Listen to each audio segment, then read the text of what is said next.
प्यारे बच्चों, स्वागत करती हूँ मैं आपका नेहास फन कंसेप्ट्स में। इस वीडियो में हम करने जा रहे हैं डीएवी कक्षा दूसरी भाषा माधुरी की किताब पार्ट नंबर 17 रेल।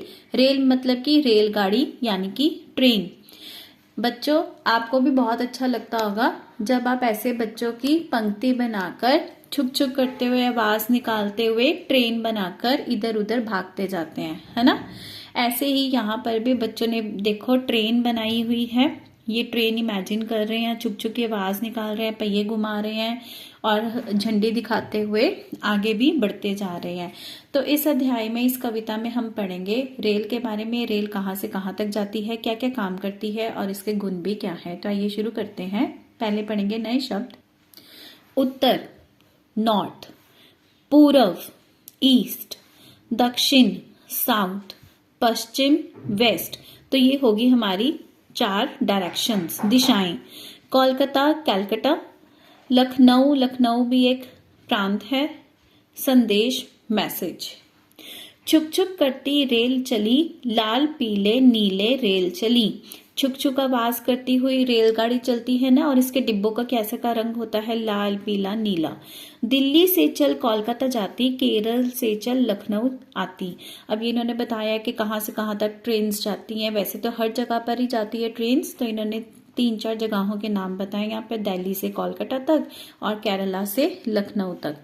उत्तर से चल दक्षिण जाती, पूर्व से चल पश्चिम आती। North to south, east to west trains जाती आती रहती हैं। नदी नाले सब पार कराती, बिछड़े हुओं को गले मिलाती। जितने भी नदी नाले आते हैं रास्ते में, उनके ऊपर से, ब्रिजेस के ऊपर से ट्रेन गुजर जाती है, सबको पार कर जाती है। और जो लोग बिछड़े हुए होते हैं, जो काफी अरसे से एक दूसरे से नहीं मिले हुए होते, तो ट्रेन के जरिए वो बैठ के जाकर एक दूसरे के घरों में जाकर मिल सकते हैं।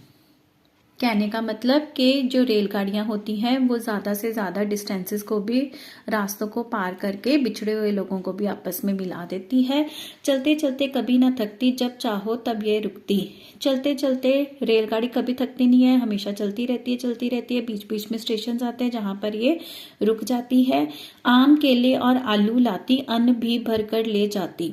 इसमें ना केवल लोग बैठ के इधर उधर जाते हैं, मालगाड़ियों में सारी सब्जियां, फ्रूट और फल वगैरह, अनाज वगैरह भी हम ट्रांसपोर्ट कर सकते हैं।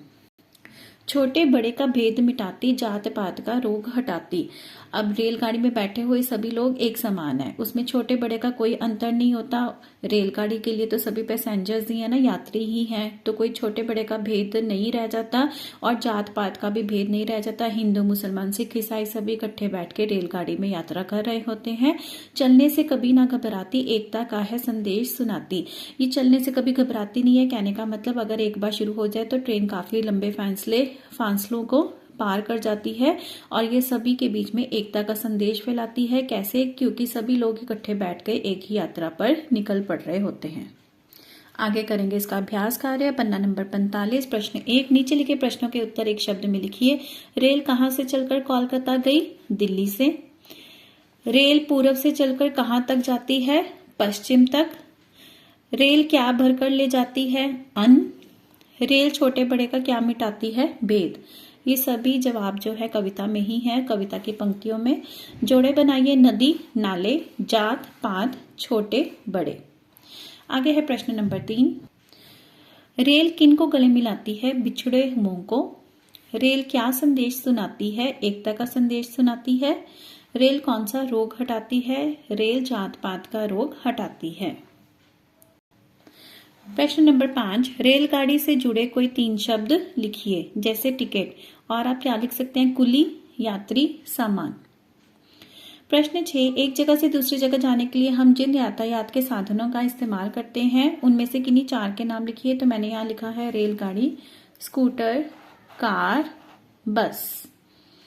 इसी के साथ बच्चों हमारा पार्ट नंबर 17 रेल कंप्लीट होता है। मिलेंगे आपसे जल्दी ही अगली वीडियो में। तब तक के लिए पढ़ते रहिए, खुश रहिए।